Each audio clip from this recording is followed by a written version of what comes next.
Hello everyone, my name is Fatih Şemsettin Işık. I'm a junior fellow at Sharq Forum, and today we have the conference titled Towards a New Security Architecture for the Mena region. And I have with me Mr. Kayhan Barzegar from Islamic Azhar University as a professor. He is a speaker in the conference. So welcome for the conference. How do you find it so far? Very good, thank you very much. Nice to hear. I'm glad to hear this. In your one of the latest publications, you propose that instead of agendas that were implemented by countries against ISIS as a counterterrorism effort, you propose that a multilateral approach should be implemented, and as like a clear mandate, a clear agenda should be the way to deal with ISIS. So how is that possible? And do you think that Turkey has the room for maneuver aimed at the rivalry between Iran and Saudi Arabia? Because this rivalry apparently has an influence on this multilateral approach. What do you think? Well, first of all, it is the nature of ISIS. I think this phenomenon is a new thing. It works in the line of multi-layer complexity in the region. And the problem with the emergence of ISIS is, in my belief, a state's weakness in the region. And this is true about Syria and Iraq. When they lost control and order on their territory, then ISIS could claim an Islamic caliphate. Therefore, this is the point of cause of problem in the region. If a states can cooperate in a way that they can contain these threats, the solution will not be that hard. The problem with the states, however, is that they have their own containment strategy in dealing with ISIS. And this comes from their geopolitical interests, the way they define the threats, the way they define their national interests, and sometimes the national security issues are somehow connected with their internal politics.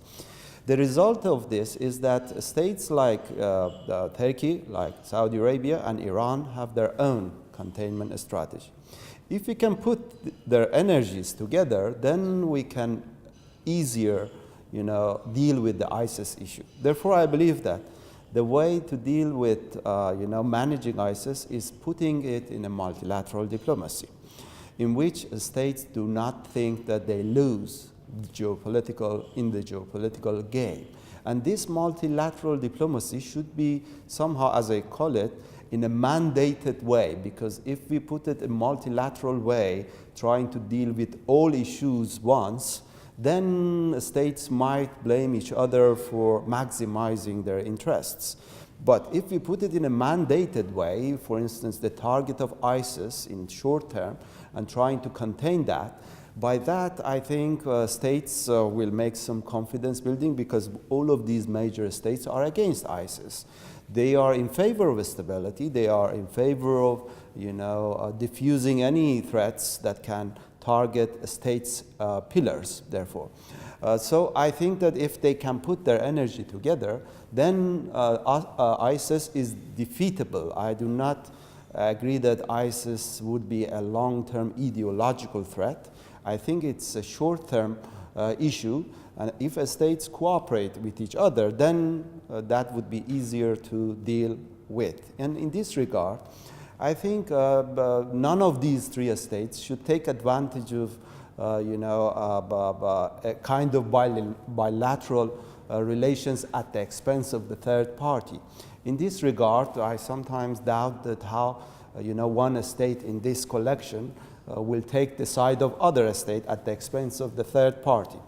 I believe that Saudi Arabia, Iran, and Turkey should somehow cooperate, because at the end of the day, the issue is a common issue that is targeting stability in the region, and that is a terrorist group, which in my belief we need to define as a common problem in the region.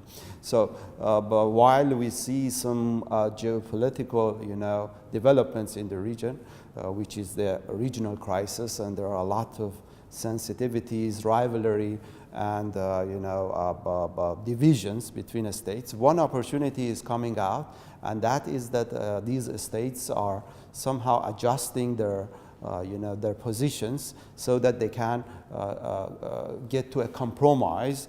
At the top of this compromise should be a kind of battling a terrorist group, because that can mobilize states' forces in dealing with a common problem, which is, by the way, the issue for the people of the region somehow.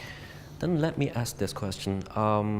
Okay, this multilateral approach is maybe possible, but following the harsh rhetoric of Trump administration against Iran, do you think that this approach can be still applicable? Because we see that, okay, there is a battle of words between two capitals, but some physical confrontation is not out of the possibility. It is still mentioned by the US administration. What do you think? Well, I think President Trump in America is acting against the natural equation of the region.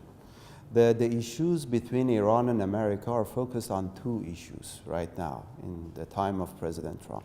One is the regional issues, and second is the nuclear deal. The nuclear deal has not been an overnight deal. It was the result of geostrategic agreement between Iran and Western countries and world power. There is a legitimacy behind it. I think President Trump might say something about the implementation of the deal, but that's not the issue, because world power are behind it. So the legitimacy would not lead him to somehow breach the deal and try to destroy it in a way. What is he trying to go ahead is on putting some pressure on Iran's regional policy. And I don't think he will be successful in that regard, because again, the case is Iran making right now is battling terrorism. And in my belief, we should understand that the regional developments brought a lot of security challenges for Iran's national security as well. Therefore, what is Iran doing is somehow reacting to these threats according to its national interest. If Trump and America could understand the legitimate concerns of Iran on the security developments in the region, then this equation that was made by President Obama previously, that Iran should be participated in handling the regional issues, will be more legitimized. If President Trump understands this, that the talking with Iran has come according to a strategic urgency in the region, that regional issues should include all the regional actors, then you will understand the legitimacy of Iran's participation in the regional affairs. If Trump's tried to exclude Iran again in the regional issues, like the Syrian crisis or other issues, then the issue will come in a different way. That will somehow not justify the entire regional equations that right now is taking place between Iran, Europe, Iran, Russia, Iran, China, the international community that would like to somehow engage Iran. So we have two issues with President Trump, but we should wait and see, because most of the noises that are made by President Trump is in its own transitional way. They have not been translated in national security policies or even in an actual agenda.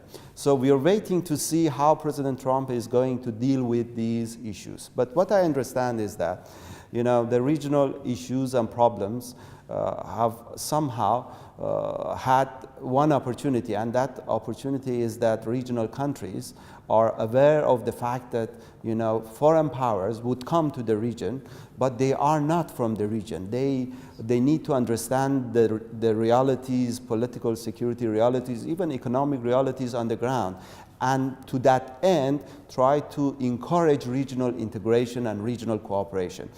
if we stick with this logic, then we will go ahead with more sustainable solution for the region in which all major regional actors are included and participated, and that will lead us towards a more sustainable peace and security in the region. Mr. Barzegar, thank you for your insightful comment. My pleasure. Thank you very much.